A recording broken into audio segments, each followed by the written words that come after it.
Welcome to the RCC Community Call. For those of you who haven't attended, we do these twice a month. So on the second and fourth Tuesdays for an hour and a half, the Retreat Center Collaboration Community, typically of Retreat Center leaders, sometimes some board members, sometimes other folks related to retreat centers.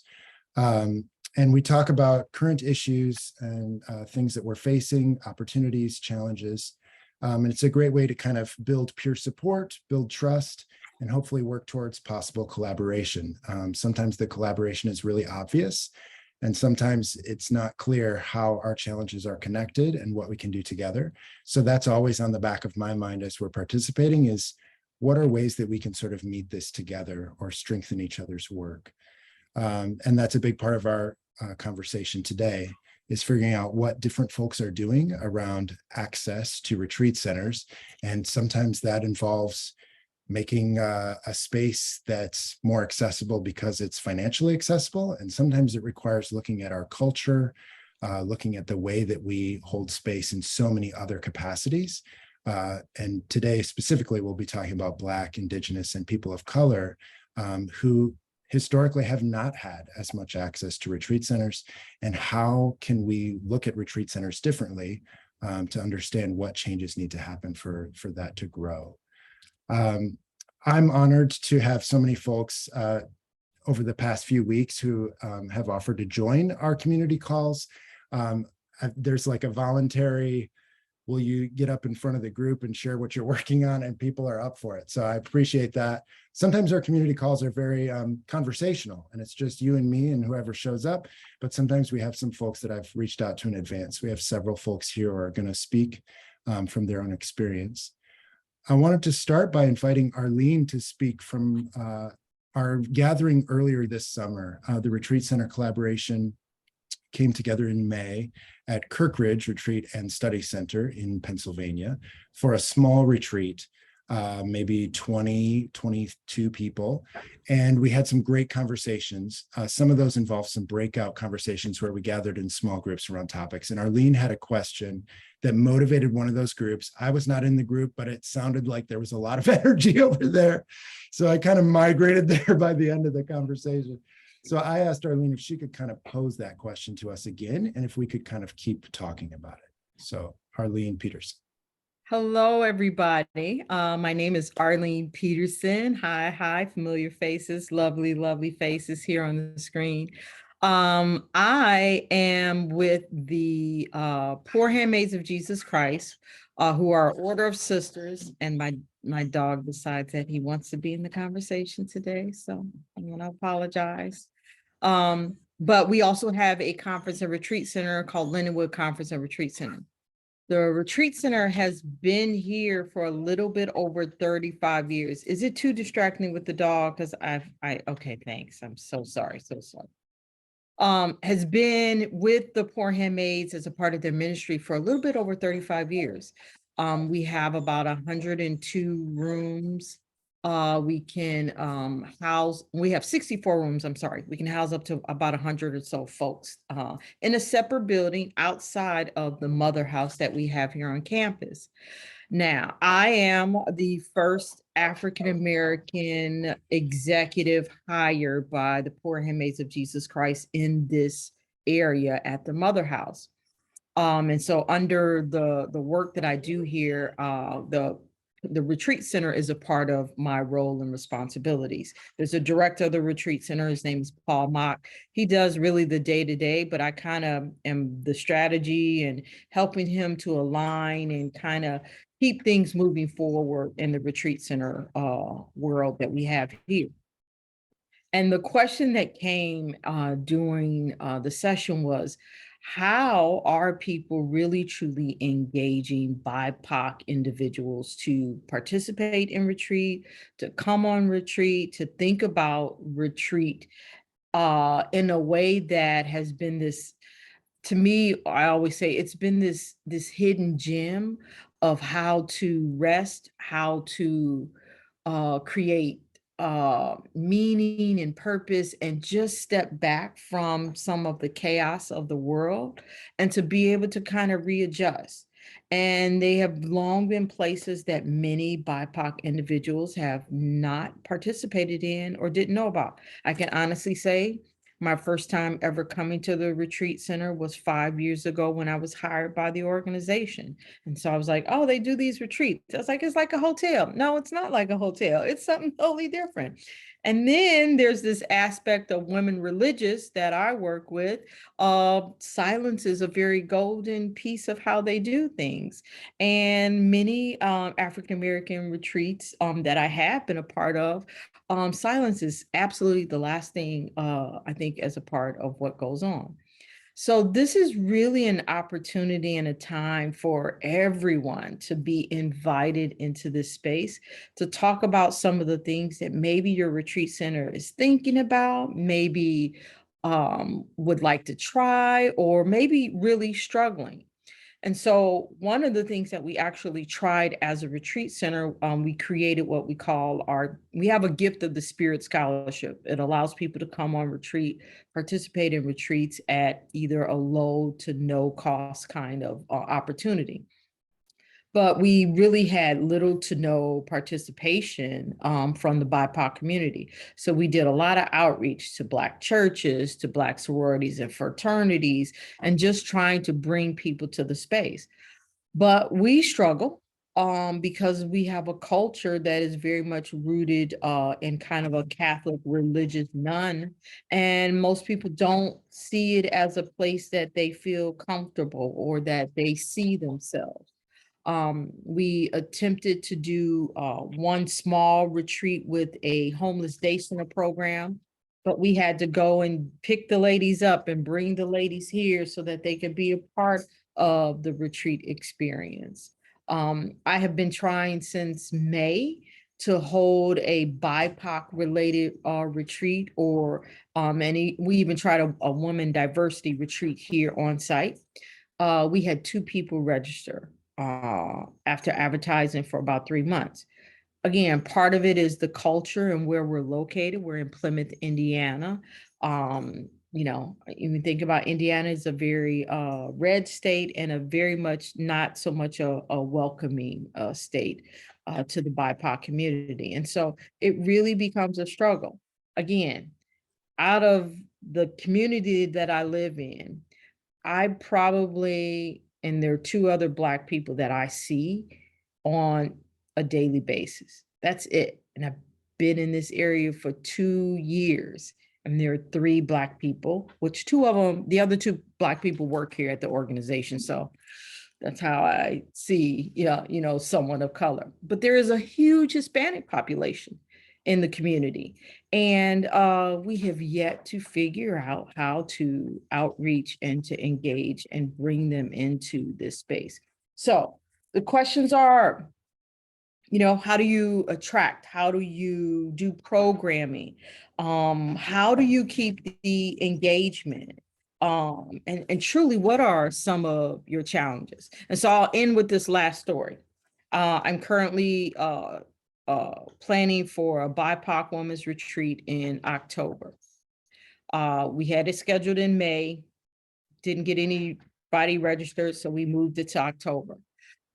But in offering the retreat and putting flyers up just here at the Mother House, because we have visitors, there are folks all around. There have been several incidents of people who live here on the property who have ripped all of the BIPOC, any BIPOC diversity, anything related to talking about other cultures. They've ripped the flyers down in the building and torn them out, or they all seem to disappear. So it becomes a challenge when you want to say you want to invite people in to understand and be on retreat, but you don't have that welcoming environment. And so I'll turn it over to you, Ben. Thank you, Arlene. Yeah, that there's some overt aggression there that is not as hidden, that comes out once you start talking about the change you'd like to see. Yeah. but that pressure is there, whether it's overt or not. It's just under the radar. Let's turn to Kirsten to talk a little, I think, next about what's happening at Gilchrist and kind of the process you all have been in as you've been exploring this question. Thank you, Arlene, for sharing, and thanks, Ben. So it was interesting as I was making some notes yesterday for this. I was actually realizing that beyond scholarship, I could think about it in two different ways, like beyond just the head work of DEI, but also going beyond scholarships, right? Just kind of saying like, well, you can come for free, and then expecting the gates to be truly open to all people. So Ben and Arlene asked if I would talk about the Gilchrist Retreat Equity Fund that we launched recently, but I want to give a little bit of background and context first. So the retreat center that I'm at is in Southwest Michigan, on 67 acres. We have both solo retreats and group retreats. Our groups are pretty small, up to about 12 people typically. It's a rural community. We're in a neighborhood of retreat centers that is really kind of an interesting collection. We're next door to a Mennonite silent retreat center. On the other side of them is St. Gregory's Abbey, which is an Episcopal Benedictine monastery.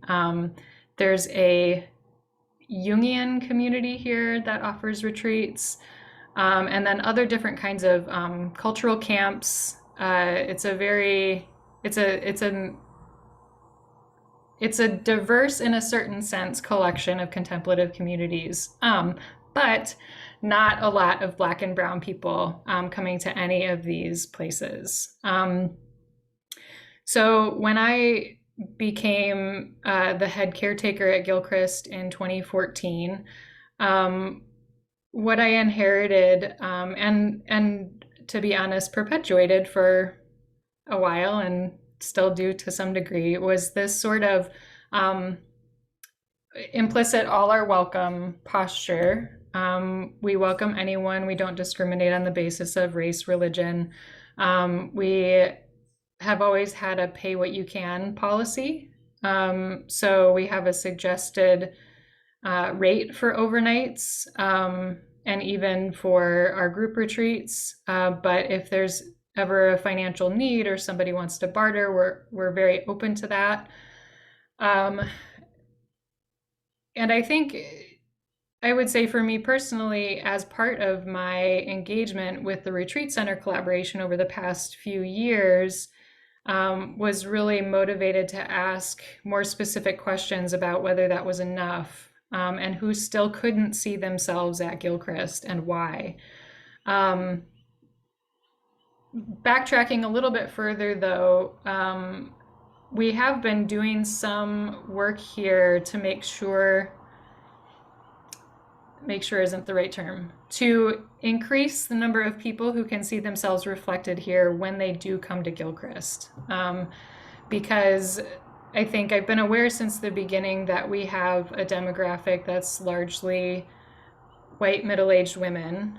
I would love for Gilchrist to be home for many different kinds of people, but I don't want to create a situation where we have sort of a bait and switch, right? Like where we're extending an invitation, people come, and clearly the space was not prepared for them.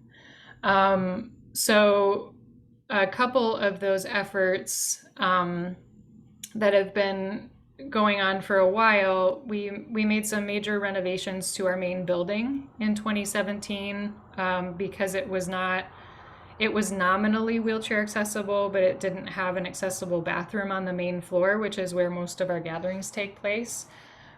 So we basically shut down for the summer, did a lot of construction that year, but the main impetus was to make the apartment in that building more accessible and to make the main gathering space more accessible.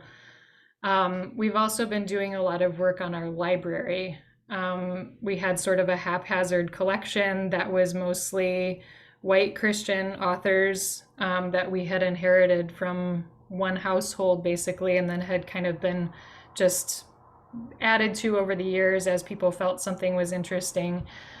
So we've tried to be more intentional there, although there's still a lot of work to do. I think one of the next big things we need to do is establish metrics for how we retire books and how we add books. Like, how do we know if we're truly diversifying the library in a meaningful way? So there's a lot of work to do there, but we're on our way. Our Gilchrist staff team, particularly during the time that we were shut down, did some of our own work on racial healing and what that looks like for us as a group of all white people. So these are all kind of woven into the ongoing work of how we do what we can to make Gilchrist a safer space for people who don't look like our staff, who don't look like our typical previous demographic. So the equity fund is a piece of that. And that was an idea that I had in my mind for a while. And I think I've come to recognize that one of the challenges I personally faced was wanting to get it just right before we put it out there. Right? It felt kind of scary to say, like, hey, we're going to offer these funds for people who embody marginalized identities, and y'all come. Like, you know, how do we do it? Like, what does the form look like? And is the form itself something that is simple and invitational and dignifying versus something that has a policing quality to it, right? How do we make space for people to truly define themselves and be their own judges of the identities that we're opening this up to, versus saying, like, you know, you have to prove it. We also wanted to, you know, a big impetus for this was kind of addressing the barriers that pay what you can doesn't address. So a more explicit invitation for people to use the fund for what is needed that is actually a barrier to retreat beyond, you know, if you can get here, you can stay here for free. So the fund was designed to be very flexible, to be used for transportation costs, childcare, lost wages, even for stays at our other neighborhood retreat centers, because there's a systemic equity issue there in the neighborhood, in that we are connected to a foundation. We're not dependent on those overnights to fund our work and our staff, whereas these other retreat centers are. And they're also quite different from Gilchrist. And so wanting to create pathways for people to find a place where they really feel at home, because they're, you know, they all have different vibes, they all have different charisms. So that was a part of it too. We also wanted to make it flexible for our facilitators. So a lot of our programming, maybe about half of it, is outside facilitators who come into Gilchrist and offer their own program, recruit their own participants. We wanted the fund to be something that BIPOC facilitators could draw from to cover their facilitator fees, or facilitators can use it to hire somebody for language interpretation. They can use it to offer scholarships to their participants instead of having to bear that burden themselves, so that they still can get paid for the work that they do. So we wanted it to be really flexible and kind of experimental. And I think that was part of the getting past the tyranny of perfection, to put something out into the world and see what happens. And explicitly invite feedback in the launch and in the use of it. We just put it out in June. We've had some facilitators who have been using it explicitly, like in their promotions. Nobody has actually used it yet. So that is good information, good feedback, and we'll see what happens. If it is the right thing, then great. If it's the right thing in a different form, great. If it's not useful, then we'll move on and put our energy elsewhere. I just want to check my notes to see if there's anything else that I want to share specifically. I think that's probably enough for now, and I'll post a link to the page in the chat if anybody wants to check it out. And I know some other folks are going to present, and then I think there's time for conversation. So I definitely welcome any questions people have. Thank you, Kirsten. Yeah, if you're holding questions, that's wonderful. If you want to put them in the chat so that you don't forget, that's great. But we will do some Q&A after we hear from Iset Rose and Robert, and maybe Jenna is here too. Yes, there she is. Yes, thank you. So I'm going to turn it over to you folks at Kripalu to also share some of what you're working on. We'll kind of get a bigger picture here, and then we can see if there are some themes and Q&A that come up. You guys have a feel of who wants to speak first? Pulling straws over there. Yeah, I can speak first. Hi, Ben. Hi, everyone. I'm Jenna Larkin, and I am Kripalu's Impact Manager and Robert's Executive Assistant. And first, I want to thank Ben for gathering us here together as a community. It's really great to have this opportunity to see other folks involved in the same work. So I really appreciate Ben and all of you for being here. So Kripalu, Kirsten, thank you for speaking. I heard a lot of similar themes in what you were saying to some of the things that we're looking at here. I think it's been like a very iterative process for us, and we're kind of learning as we go. We're doing a lot of the work of diversifying our board, diversifying our staff. We're offering scholarship opportunities. We have an equity team. We have an equity statement. But one of the things that I'm most excited about is the regenerative community model that Iset's been working on. So I thought maybe Iset could share a little bit about that today. Thanks, Jenna. Jenna's amazing, by the way, everybody. So is Iset. I will just say one sentence that what we did at the outset was we put becoming a radically accessible organization into our strategic plan, and we put it into our budget. So you couldn't argue that it wasn't a priority. So that's the only thing I'll say at a context level. And then Iset has all the wonderful detail because she's driving it all. I don't mean, Robert's also wonderful, as is Jenna, as is all of you. Okay, so what am I saying? The regenerative community model. I mean, I think that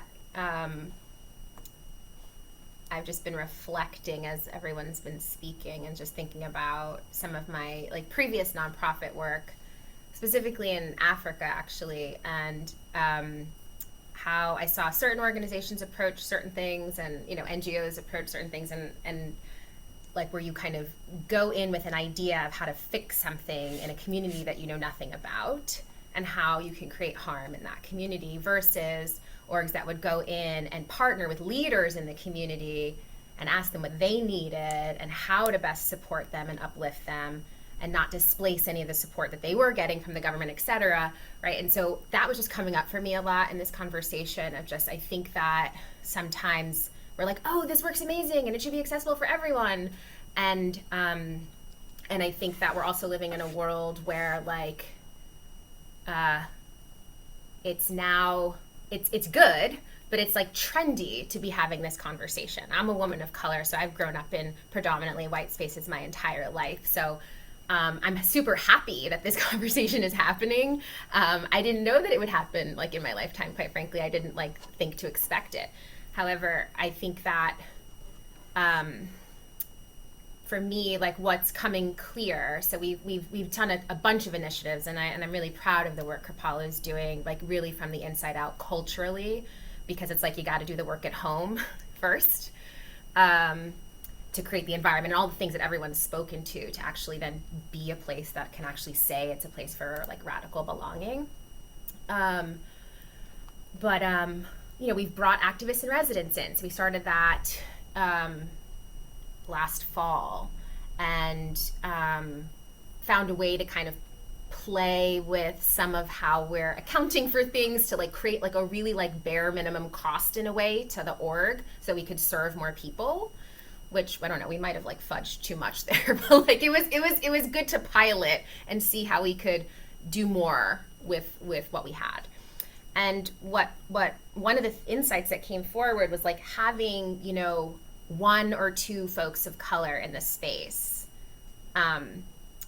could create more harm than good, right? So, and part of our mission is serving individuals and communities. And I think as it relates to this work in particular, what's like really been coming up strongly for me is bringing folks in community. And so partnering with leaders who are, because there are plenty of spaces for folks of color to do healing work. Like we're not creating this isn't a new idea that like we're now saying, oh, this should be for you too, here, come to us. It's like folks are doing the healing and work that they need to be doing with people that they're very comfortable with. And they want to know like, so why should I come to your white space to do my healing work when I know I'm gonna have to be working, basically. I know I'm gonna have to, you know, be in a protective mode. So there's a risk on the line. So first I'll just say to the activists in residence that we've had, like I call them up and I have a very transparent conversation and say, here's the work we're doing, here's the org we are, I cannot guarantee that harm won't happen here. Do you want to come? Are you willing to be a partner with us early in this work? Knowing that like we're in this deep culture shift that could take a really long time, really value your voice, your work in the world. Do you want to come be here and rest to the best of your ability? We'll do everything we can to support you. And then from there, be in a dialogue together about like what you see in the space, what could be better? How could this space then go on to support you and your community and your work? What do you need? What does that look like? So I think like next year we're talking about, instead of having, you know, an activist in residence per week, it's like, let's have 25 activists in residence come together at one time. So there's like power in numbers. So really bringing folks in community and ideally like partnering with leaders already established in those communities and creating a partnership to sort of say, how can we uplift your work? How can we uplift your community? And let this be a space that supports you in that way, versus like while we're doing the work that we need to do to actually walk the talk around equity and diversify so that the inside looks like the outside we want to see. Something about the inside work we're doing? Sure. Yeah, so Jenna spoke to, so we did, let's see, it was right around the start of the pandemic. We started to work with Carrie Kelly and Michelle Johnson of Race and Resilience. They are a biracial duo who are steeped in yoga. And we went through a consciousness raising together, the core unit. And then as we went from a team of 35 back up to like 200, the employees that came back in also went through another round of consciousness raising. Out of that, we created an equity team of folks at different levels of power across the organization to continue and sort of see this work through. Our first project was creating our equity statement, which we launched in May, which we could just pop a link in the chat to that. And now we're working on an equity plan. And so how that gets rolled out across the organization, what does that look like? Like, what are we saying to guests in advance of their arrival about what it means to show up with this, in this way, and to treat each other a certain way, like a code of conduct, so to speak. What do we do when harm happens? You know, all of these types of things. What does a constellation of care look like? To your point, like, it's not just if you get here, you can stay for free, but it's like transportation, all the costs and the surrounding care needed. So, and we're also now, because this core kind of group of whatever, 9 of us or something, have been doing the work, but it's been a little disconnected from the rest of the org. So now, you know, the board, let's say at the board level, they're also going through this work with Carrie and Michelle. So now they're kind of looking at, you know, all their various areas and sort of saying, how do we relook at all of this through an equity lens? Or right now we're talking about, you know, sacred hospitality and how we're showing up for the guest experience. How do we look at that through the lens of equity? So now it's like taking it into each area of the org and having the org orient to what would it look like to infuse the lens of equity through the culture of their team and the area that they work on, from like finance to IT to et cetera. And bringing in ambassadors across different parts of the org to sit at the center of the equity work with us. So it's been really big, deep work. It's like exhausting work, but like the most meaningful work. You know, I would say that most of the people who are here are a part of the team are, yeah, like I said, they're exhausted by it, but also inspired by it. But what's beautiful that's been happening is we've gone through some serious growth pains, you know, where we've come face to face with folks internally who like are like, they don't get it, they don't know why, you know, they don't want to do it, and we've had to like practice what we preach and hold a compassionate presence, and stay in it. And it's been really challenging in the best way, but really, you know, also it's amazing because there are folks who've been here for so many years. Kripalu has this long history. There are people on the equity team saying things like, I feel closer to you than people that I've known for 20 years, because through establishing and living into a culture of equity within the team, we're showing up so differently. And now we're bringing that into other spaces. So like there's really like, sometimes it feels like a drip, a slow drip, you know, but then we have a meeting like we had this morning where you can see like, whoa, you know, it's really taking root.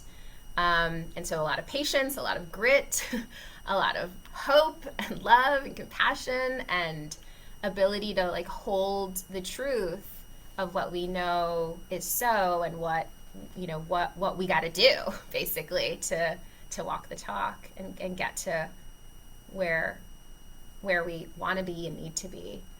And I see, you know, for me, like especially with yoga, in our sense, like yoga is a lineage that descends from brown folks. So for me, this is reclamation work.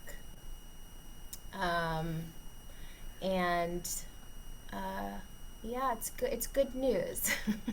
It's good news. Did I miss anything? You nailed it. Okay. I'll just add that a piece of this puzzle is also very intentionally working with the Stockbridge Munsee Mohican community and tribe, who are now living mostly in Wisconsin. It's a small tribe, but they've had a 15-year relationship with Kripalu, mostly through one individual who comes and teaches here. But in the last year and a half, we've really been accelerating a conversation with them around what can we do to facilitate honoring them. So simple land recognitions, honoring their story. And so we're thinking about that work over Indigenous Peoples Weekend and hosting a whole exhibit around their story and how we can maybe turn that into a permanent thing on our campus, so people can know the history more.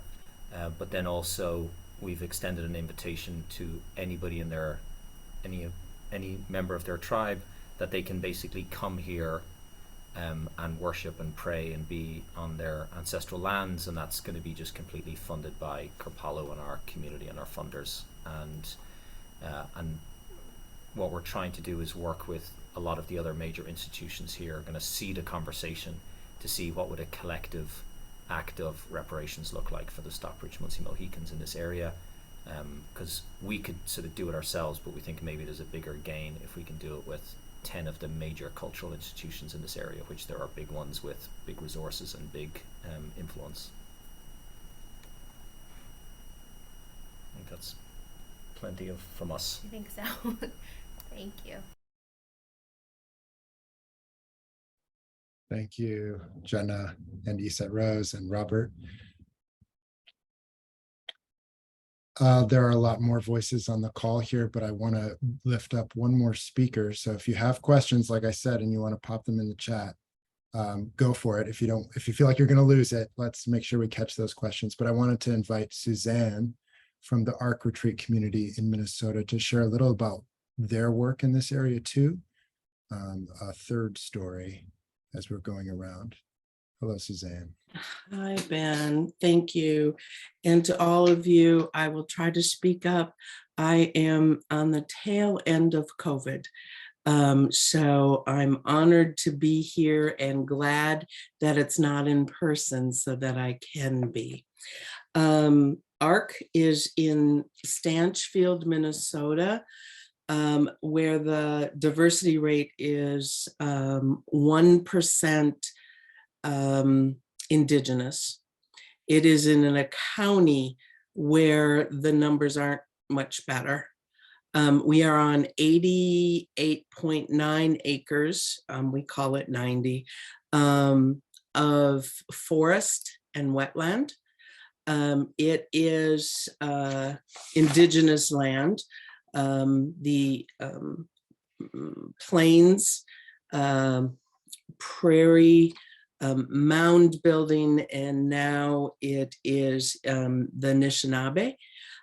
We do have 16 burial mounds around that they've done archaeological digs and found artifacts from 500 AD. It is holy ground, as is anywhere I believe we put our feet. It's important to know we're celebrating 45 years of providing retreats. We have 21 room lodge. We started out as residential, and I'll talk a little bit about that. We also have a modern cottage and an executive apartment where I am right now.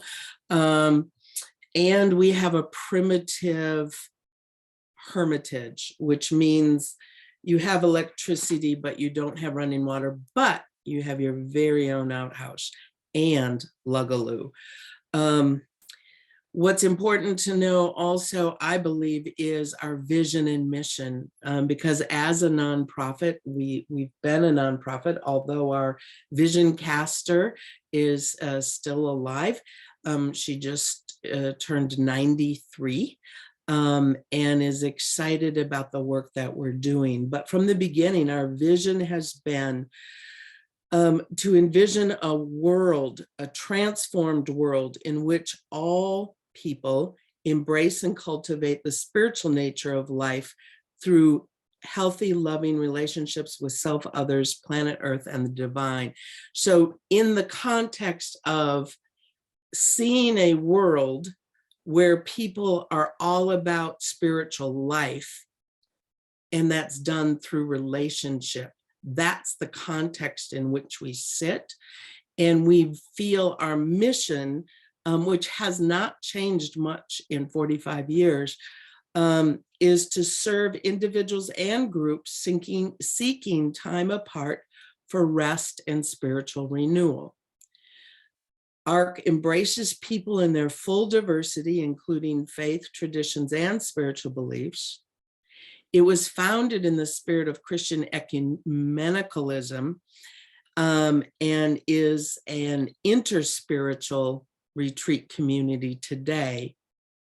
It is nurtured on sacred land, promoting environmental sustainability and exemplifying, and this is the piece I'm getting to, just an inclusive world where every voice is valued and respected. In 2019, we almost shut our doors forever. The residential community model wasn't working. The numbers weren't working. The deferred maintenance wasn't working. The old girl was just falling apart. And the board, to their credit, said time out. maybe we've run our course. And they did community listening groups, and by community, those people that had a voice to share, those that had been guests here, those who have lived here, those who have worked here. And everyone pretty much said there's still a place for ARC. We're not a hotel. I heard, we're not a hotel. We are a spiritual retreat center. And we're failing from a financial perspective. So everybody stepped forward, said, yes, you need to be here now more than ever. This was prior to COVID. This was prior to George Floyd. We got together. They hired me first as an interim. My background is in healthcare philanthropy, in public hospitals in Minneapolis and in Atlanta. So when I look at the numbers, I see the potential for generosity. And that was something that they hadn't really engaged in. They'd asked, or as I call it, begged people for money because they needed it, but they hadn't engaged in a spiritual practice, which I believe philanthropy is, of giving and receiving. So all in all, we said yes, we went forward, we had this great plan, and then the pandemic hit. And we had to make a decision. Do we stay open? We are licensed as a hotel and boarding home, so we weren't required to close. There were some, things about gathering size and about the kitchen being open. But we really felt, and the board was not unanimous on this, but we felt like we had a higher calling to stay open. All of this came to a point of then the George Floyd murder happened, and people from Minneapolis, were an hour outside of Minneapolis, wanted to get away. So our well-meaning white longtime donor said, well, let's create this fund for people of color to come and rest, because they need to do that. That, while well-intended, didn't sit well. And as now the leader of ARC, I didn't want it to be another one of those, we know what you need, so here, because that's kind of what it felt like. We had another individual step up with a large sum of money, and we said, let's do this right. It was $10,000, to us is a large sum of money. So we reached out to the leaders, much as Kripaula, you talked about reaching out to the leaders. I think, Kristen, you may have said it too, and said, okay, we've been primarily an institution serving people 55 and older of the white skin color. And now, although we've had an all are welcome, we've been inclusive, we've showed success in the sexual diversity, but not necessarily in the color of skin, race, etc. And we had been successful in the religious beliefs. But would you be willing to come together for a meeting to talk about, real talk about, we've got money, and how do we do that? Like the equity fund, how do we do that? It wasn't just for you get here, you get a free place. It was, this money could be used to get here. This money could be used while you're here. Do you need a massage? Do you, what is it? We value retreat. The CDC says retreat is a stress reductor. And if we believe in all voices are heard and respected, we want that. So we had what's a meeting, a Zoom meeting, and since then the group have named themselves the Justice League. But it really was about okay, we don't want to make an assumption. How does this sit? What needs to happen for belonging? We lean into the spirit, so it doesn't feel like we should put effort into, okay, we've got this quota or we've got that quota. We need to do the healing work. So what emerges is that voice and that respect. And we heard some interesting things, such as, you call this a safe place in the woods. We look at the trees and see lynching. It's not safe.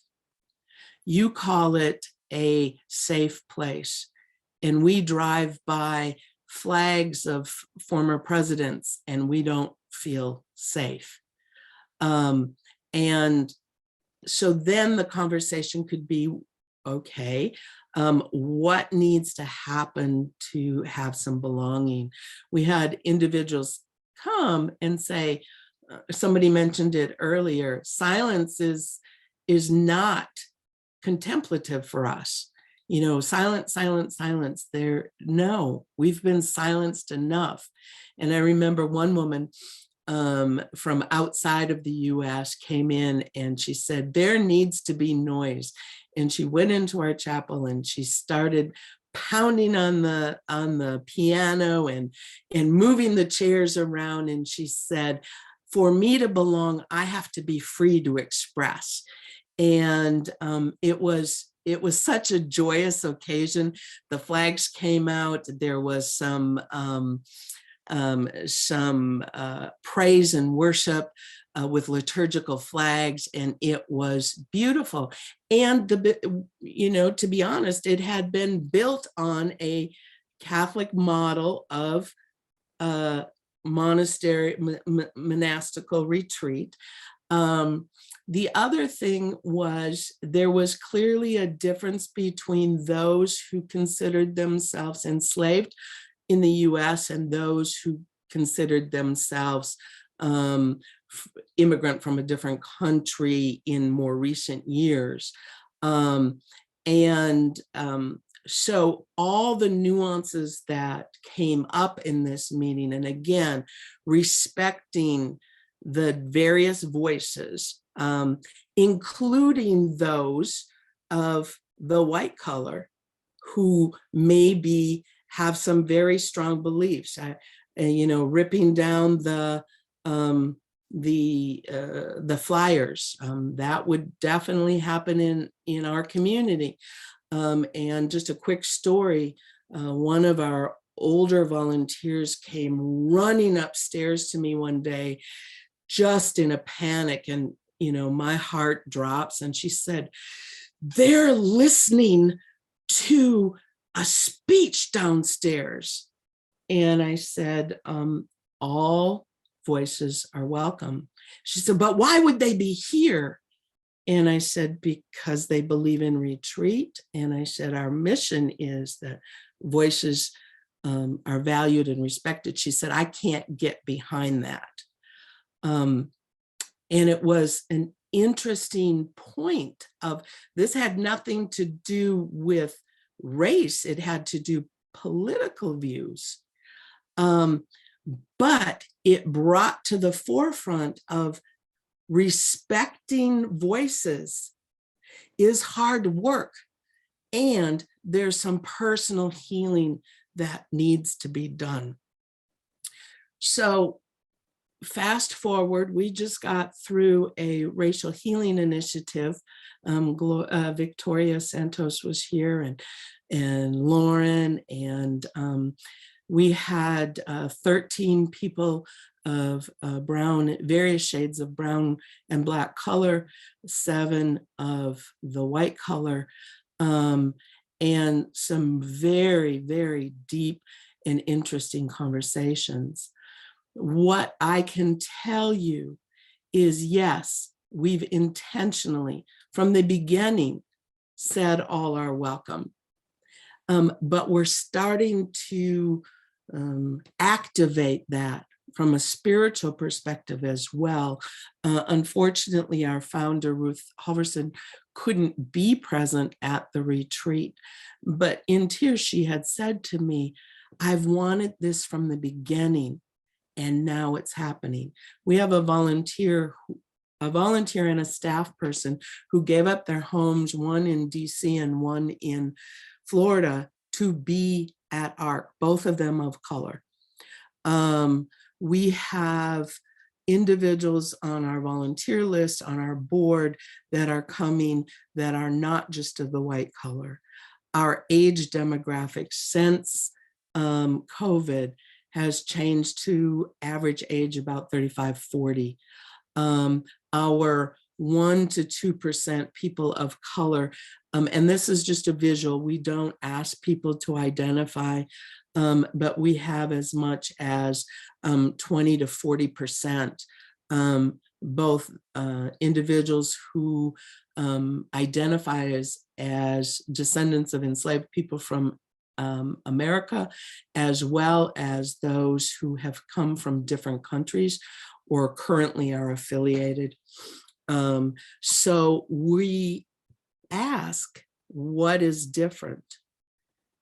And the answer is energy. It feels welcoming. I see myself in the space. I don't yet see all the artifacts. We had a group of young indigenous scholars that were part of a program, and they said, we see our artifacts, but we don't see our people.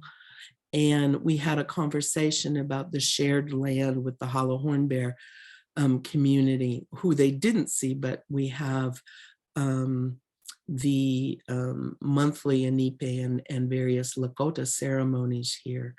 So it's being open, being intentional, seeing seeing our vision, working our mission, allowing people to be who they are and emerge, not force. The fund is there. We have individuals from the justice group. They said it's important to have an application process. So we do have that. We have probably maybe 3 or 4,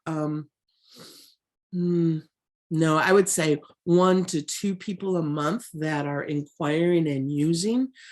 We have individuals, since then we have a number of different scholarships that have come up, not just for individuals of color, but of individuals working in the justice space, which includes equity, as well as the healthcare space, as well as we have a yoga scholarship as well.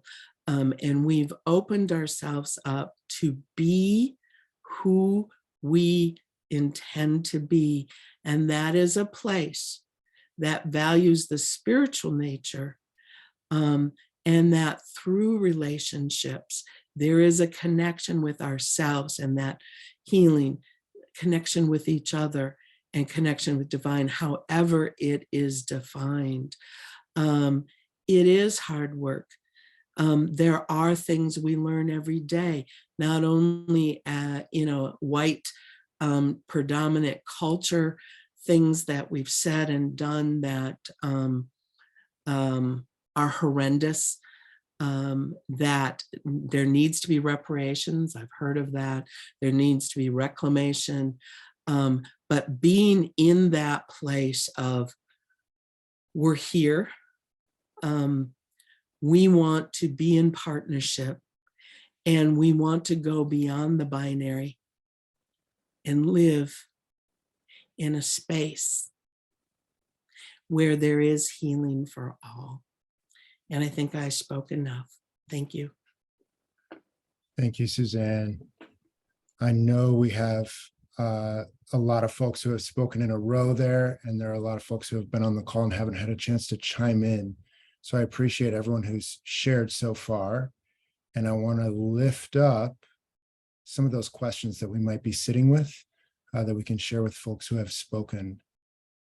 Anybody who has something kind of burning that they want to share to start?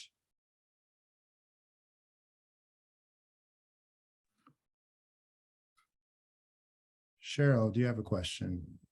Actually, I just wanted to make a comment to the Kripalu group that I have worked for about 5 years in the area of DEI.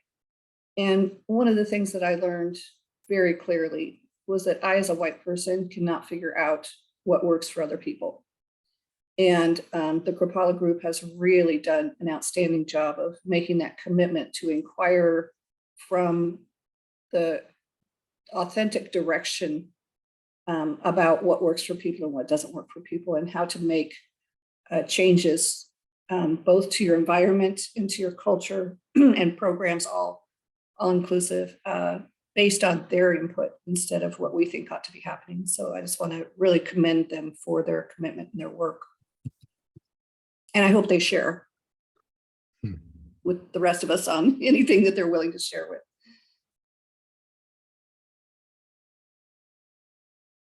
You can officially copy and steal whatever you want. Thank you. Yeah. Zach, do you have a question there? I do. Yeah. Thanks for everyone who spoke today. I'm going to ask, I think, a pretty hard question and a pretty basic one. Mostly what I've heard actually is, all of our retreat centers are, we're trying to offer things to lots of different kinds of people. And, but mostly what I've heard so far is saying what we as retreat centers, or the people who spoke, want. But I haven't heard much about what's actually working for folks of color that makes them want to come to these places. I've heard a couple mentions being like, yeah, they're doing their healing work someplace else, actually, and it's working for them. So I would love to hear any insights anyone's had in their experience about what is actually unique and valuable to folks of color that retreat centers could offer or are offering that isn't available to folks of color somewhere else. I can give you an example. I participated in a retreat at Commonweal with Victoria Santos. Her and Millicent, and I can't think of Millicent's last name. They created a Black women's retreat there at Commonweal. It was, you just need to come, just need to get there. Most of the folks were from that kind of like San Francisco area. I came because, one, I love Victoria, and anything that Victoria does, I'm like, yeah, I want to be a part of it. And what was so offering and engaging in the entire time there was the facilitation being from women of color, having the opportunity that at one point in the retreat, we all just had a party and turned music up and just were dancing and enjoying. Like it wasn't a piece around, we were able to enjoy the space and be a part of the space. And everything was inviting, from the cook when they cook the meals. And even though, sometimes there's that time where we only have lunch between 11 and 12:02. And if you come at 12:03, oh my God, you can't eat, kind of deal. They were just very accommodating in terms of, because we were operating some on CP time, as folks know. We were, doing a little here, a little there kind of deal. And so it was just so incredible welcoming the staff and individuals and knowing what spaces we had to explore and be a part of. Part of the core of that is having that group of women of color or people of color who are bringing in these folks to kind of be a part of some sort of retreat type experience. But the food was freaking amazing. amazing. Like there were no complaint, like, and I'm gonna tell you from my retreat center, and I know this is being recorded, but God forgive me. We have horrible food. It is horrible. And I'm sorry. So cut that out. And when you have to like redo this thing over, but because the dietary personnel just gonna die a 1,000 deaths. Our food is horrible. It is horrible. It is horrible. So when the retreat that I am engaging for BIPOC women to come, I'm doing the cooking and I am doing the food. I am not allowing our retreat center to do it because, we're catering to senior citizens and folks that really don't like flavor. Even though I had to convince our dietary staff here, could you put some Cajun and lemon pepper and some seasonings out when you serve food, just so that if I want to add a little flavor to my thing, you won't get offended because I want to add some flavor to my food. So I'll stop right there. Thank you, Arlene. Yeah, we're already a big fan of Victoria, so love hearing your experience. I see Robert's hand is up. Peter, can I call on you after Robert? Yeah, just building on Arlene's points, certainly some of the things we've heard back is, for the first time in 25 years of practicing yoga, that they got to have a black yoga teacher actually instruct them at Kripalu, and that changed their relationship with yoga. That to be able to gather in community as people of color is another thing that it's not unique to Kripalu. I don't think we're doing anything unique, by the way, in anything that we do. I just think we're trying to do things beautifully. We're not trying to be unique because we're all doing the same beautiful work. I also think that sometimes it's just about convenience. And that, we're 2.5 hours away from New York and we're 2 hours away from Boston. Omega's hour 45 from New York, hour 30 from New York, something like that. Like it can be just about convenience as well. And that's certainly nothing unique. It's like just look at the land of where we happen to be. But that can be a big thing for folks. And then I'll finally say that some of the retreat centers like Kripalu just offer such a breadth of programming that can be different than some of the places where folks might be going, and they could get access to knowledge and wisdom and experiences that are harder to come by in some places.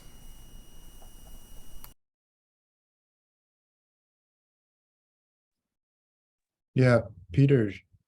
Just a real quick share. By the way, this has been a wonderful gathering of thoughts and observations and sharing.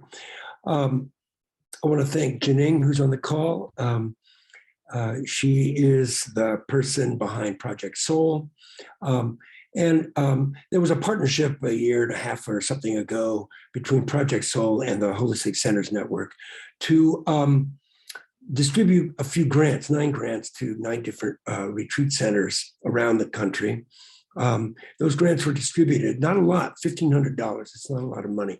But the idea was, and this is Janing's idea originally, the idea was, hey, make common cause with a BIPOC centric organization somewhere in the local or regional area where the retreat center is, and be useful to that organization or those organizations. Don't tell them, hey, I got this place, and you can be useful for organizationally. So we did do that. And we made common cause with an organization called Wild Diversity, BIPOC organization in Portland, Oregon. It's about 2.5 hours drive from Brighton Bush, which is out in the woods off the grid in the mountains.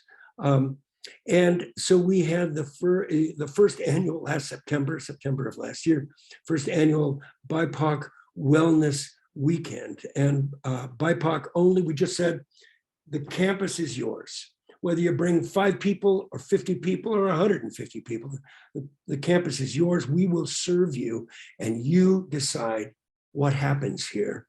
While Diversity's main goal is to really bring people into nature, that nature belongs to all of us, not just the wealthy or the people with privilege. And they have connected with, REI and other outdoor equipment organizations, and many others. So that was the first meeting, and it was an incredible success. And we were just in service, and we're a mostly Caucasian group, as are most of our groups.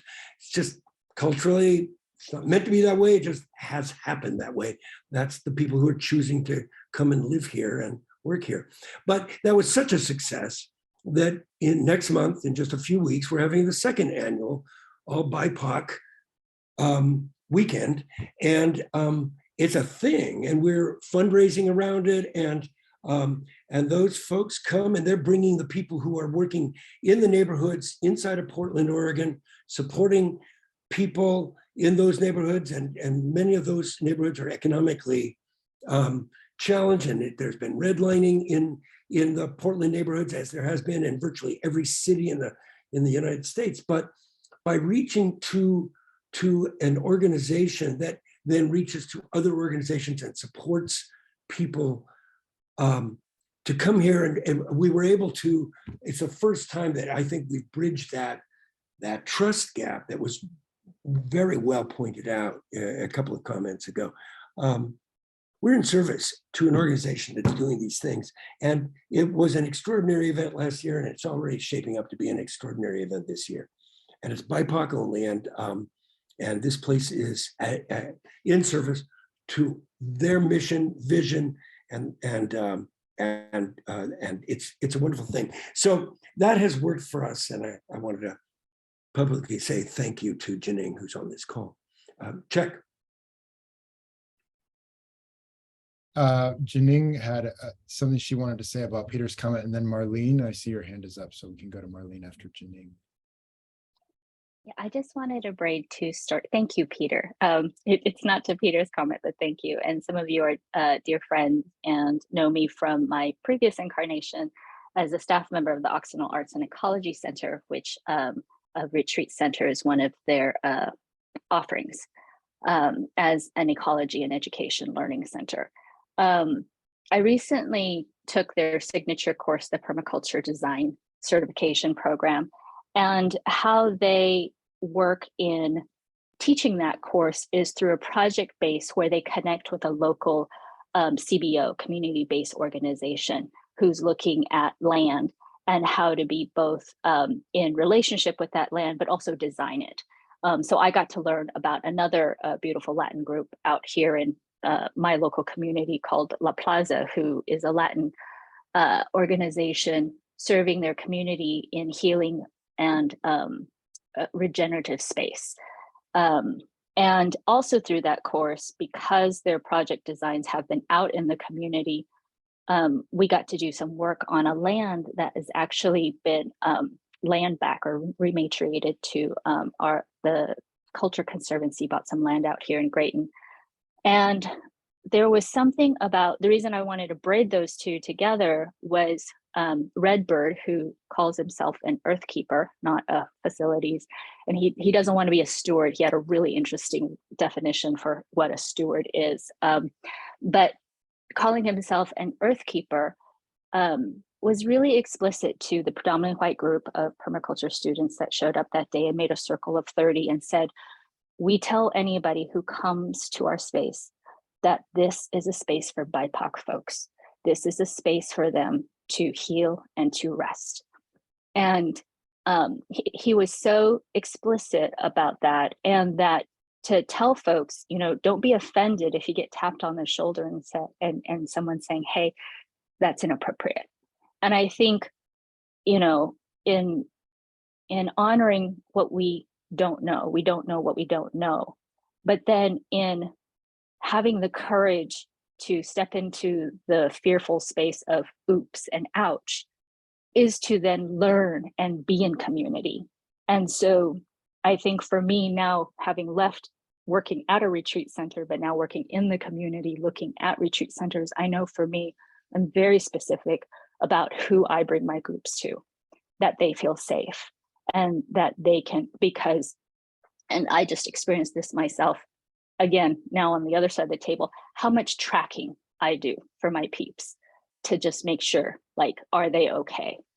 Because there's so many things that happen that, again, respecting the I don't know what I don't know.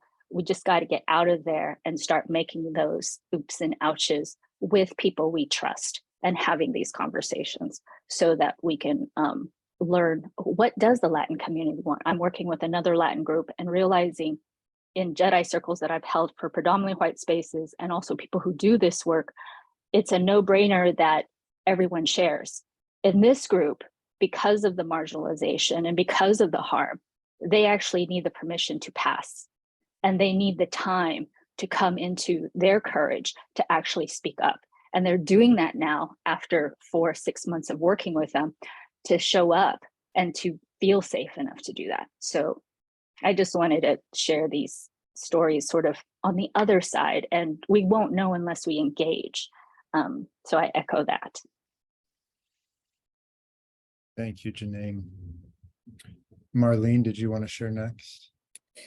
Yeah, I just had a couple of questions that are really just legitimately questions, and maybe primarily for BIPOC folks. But so is retreat, is the notion, the concept, the word retreat in and of itself something that resonates? I have friends who are Cherokee, and I don't know that that would really be a word that maybe. Of course, they live in Oklahoma, so there's Cherokee Nation. I mean, they live in Cherokee Nation. So I just don't know. I'm really curious. Is the notion concept itself of retreat something that is more predominantly Anglo-European? I don't know. Absolutely. Again, Is it? I'm 50 something, and again, first time ever, like being in a retreat center, understanding like, well, what do you mean, like just sit or walk in like what? First time, and I'm 50 something, so it is. And I look at the majority of my friends, probably none of them have really been on a retreat of in this type of retreat setting. So it is very much a different concept for many BIPOC individuals growing in inner city community. Mm-hmm. And I'm literally an hour and 20 minutes away from downtown Chicago. Like that's how close we are to downtown Chicago. But this place is almost foreign. And again, most of the retreat centers are in places that most BIPOC folks feel like, they're considered sundown towns. I'm not even supposed to be there, after the sun goes down. So it's one of those, should I really be in a place like this? Got you. So I guess my question, around language, like is, and it wouldn't just be a language change. I was wondering if that wasn't at the source of it, just the notion of retreat and the word retreat. And it's a construct that comes from, well, I mean, I think a lot from Catholic monastic tradition. Yep. As you are well in, I guess, Arlene. So that's one question. I just throw it out there. The other question is, I had my husband has a lesbian work colleague, and she really pushed them on the word inclusion. She goes, I don't like the word inclusion. It means that at some point I've been excluded, and now you get the privilege of including me. And it really changed my understanding of the word inclusion. And I was like, oh, I think I'm going to have to agree with her on that one. Like that feels like it leaves the power in the hands of those who have power and are in control to include those who've been excluded. And so I just throw that out there and didn't know whether anybody else has any ideas about that or ways around that. And that might be a bigger question than you even want to try and talk about right now. So those are my questions. I think it's a great question. I think this is the kind of group that really likes to look at words and think carefully about how we use them. So I think you're in good company, Marlene. I think for me, the word inclusion is sort of like a baby step. And if you've never been around people who don't live the same way you do or haven't had the same life experiences, inclusion might be a way for you to expand your circle.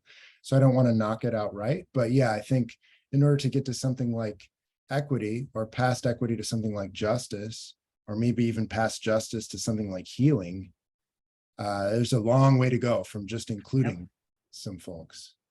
So yeah, it has its value, but I don't think that's the goal of some of the work that centers want to be doing. We don't just want people to sort of show up and then be harmed and then go away again.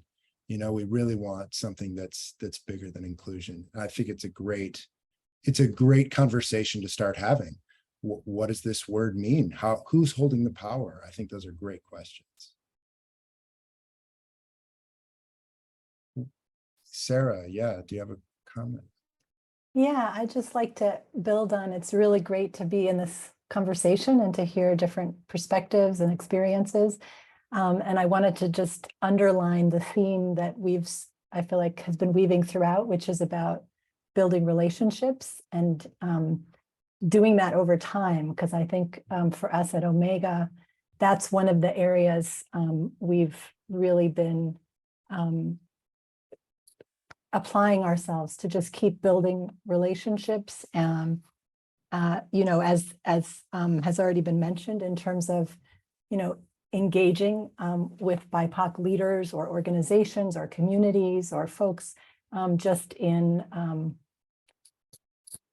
developing what is going to work and what is an invitation that is welcome and what. So one of the things we've had available is we've worked specifically with nonprofit organizations. So we've had retreats for nonprofit organizations.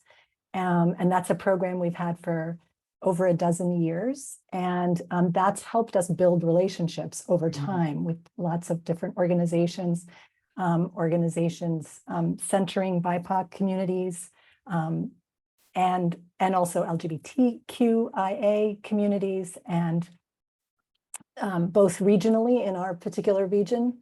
You know, as Robert mentioned, we're in the larger sort of New York metropolitan area, so there is the vicinity that's helpful. But organizations that may be located in a more urban environment and getting a chance to be on a rural campus and able to do some of their organizational work, whatever it might be that they get to determine, you know, whether it's focusing on strategy or team building or just rest and rejuvenation. So, and I also wanted to just add, we've sort of, since the pandemic, we were able to bring that program back this year, but also we've engaged with individual entities. I work in the Women's Leadership Center, and we've had a number of, and are still, will be having women of color retreats that are connected with different organizations or networks, and that have different kinds of arrangements. Some of them are funded by external foundations, and that's a kind of partnership and relationship that can be developed. Some of them we work with our internal development funding to support. And so we've had I've just been away for a couple of weeks. I came back to just updates about a retreat for a network called the Asian Boss Ladies, and another one called the Black Women's Business Collective, and where they were able to come and they were able to create their own retreat and lead their own retreat, but Omega provided the space and the hosting and some of the infrastructure. So just weaving that into a lot of the good suggestions that have already been made.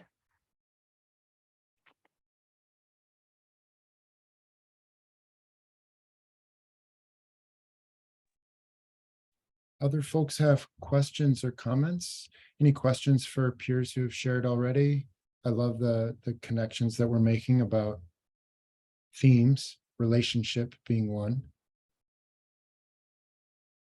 I think that there's something about speed too, that this is slow down and take time and rich connection, not quick.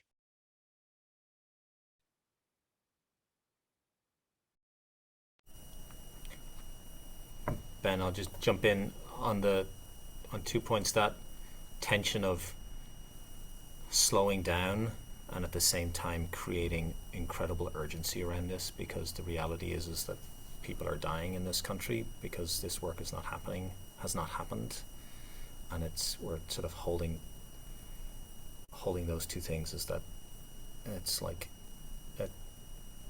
a form of torture to go slow because of the reality, and going too fast is not creating the results we want at the same time. And then I'll also say that just on the piece of inclusion, Charles Eisenstein says, like, you know, he said, we want to have everybody have a seat at the table. It's like, do you really want everybody to be sitting at this table where the food is kind of like stale or rotten? Like, is that the table you want to invite people to? And so we've been focusing a lot on just waking ourselves up, ourselves and our community, as the sort of the primary focus. And then through that, there's natural sort of people are including themselves, because they're seeing that. And then that's kind of getting us all to stand up and go and walk to a different table together. But yeah, I wouldn't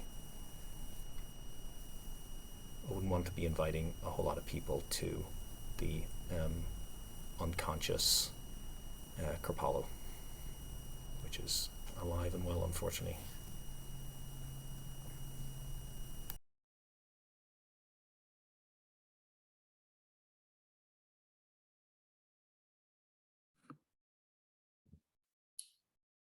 Can I just add, Robert, I think your point is really well taken, and before any of us do outreach or anything, I think we need to make sure that we've done our own work around kind of the awareness of our own privilege and some of the places where we do harm. And when I say our own, I mean as an organization. I think that to bring in any groups of color, by anybody from the BIPOC community, into an organization that has not had any training or awareness work done is a setup for big failure. So I think as individuals and as organizations, we have a lot of work to do ourselves before we start making invitations to people to come join us, because our table the food is stale, the food is rotten. So just the importance of do that work yourself, don't skip that piece.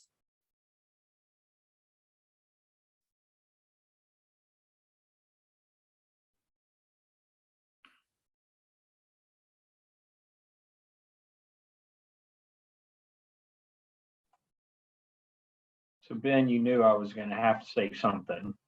So I just two comments, and both of these comments I made when we had the presentation on land 18 months ago now, it seems like. But I really think that the blessing is that every one of us are being very intentional about it. So that's comment number one. And the lesson learned for me over the last, I'm working on my 5th year as a director here, is it's all about education. And the more I am learning, the more opportunities are coming about, right? The more partnerships we're developing. But those partnerships are coming from very intentional education and learning and getting myself personally out there, right? Whether it's with our indigenous community or with our people of color community. It's not going to come to you, and you have to learn more. So that's the only two comments I have. I would just encourage you to read more, participate in more of these, and get your own self out there. And guess what? If you're like me and you're the director of your facility, so will the rest of your community. So that's all I had to say. Sorry. Thank you, Tom. It was worthwhile. You don't have to say a lot to say something important. I appreciate that we have a community of practice here in some ways, that we're able to share in this kind of pursuit or inquiry together. And not that we all have the answers, and not even that some of us have all the answers, that we're all kind of figuring this out. So I'm grateful for the folks who contributed some of their time to sharing. Sometimes it can be a challenge to share and you feel like you don't have all the answers, but you know you're working on something. And I feel like that's where most of us are. So the Racial Healing Initiative seems to have come up several times in this call. And so I want to just reiterate that there are resources related to that work that we will be able to share more of once we're through the piloting. So we just had our first racial healing retreat within the last 10 days. Thank you, Suzanne. So we're learning a lot as the RCC as well about how to do this work at retreat centers, what retreat centers need, how to sort of tailor what we offer. So I'm excited to share more of that with you in the future. Grateful to everyone who's been on the call. We've recorded the whole thing. I'll post it to the blog. And if you have notes and you'd like to share them with me, I would welcome them. There are also a couple links in my agenda. We are still open to having folks who would like to join our listening circle, which meets quarterly and informs the direction of RCC. And we're hiring for an administrative assistant. So if you know someone who would like to be a part of RCC, send them my way, please. Blessings all, in the words of Jining Wu in the chat. And there's a lot of other stuff in the chat there too, so make sure you grab some of that if you'd like it before we close. Anything else that folks would like to share? Jennifer, I've got you on mute. I'm off. Just a quick question, Ben. This was very profound and meaningful this morning. Thank you. Is this likely, or can this happen again on a somewhat recurrent basis so that each of our organizations can update each other and learn from the progress we're making? Certainly. Meetings every 6 months or whatever would be workable for people. This is a very rich circle. Yep, happy to do that. We have done that in the past with our Jedi Circle, which ended up being sort of a cohort of conversations on this nature. But we'd be happy to do more community calls like this. There will also be more racial healing workshops facilitated by RHI Core Consult. Yeah, I definitely echo the Racial Healing Initiative and the work going forward with that at retreat centers. There's going to be such great things that come out of that pilot, that to be able to share those experiences just from the very beginnings of conversations with retreat centers to actually getting to holding a retreat. There's so many powerful learnings just in my own and with the group that we have. And so those will be upcoming. Thank you, Arlene. Thank you all for being here. I bid you adieu. It's been a treat, y'all. Thanks. Yeah, thank you. Thank you. Goodbye. Oh, beautiful.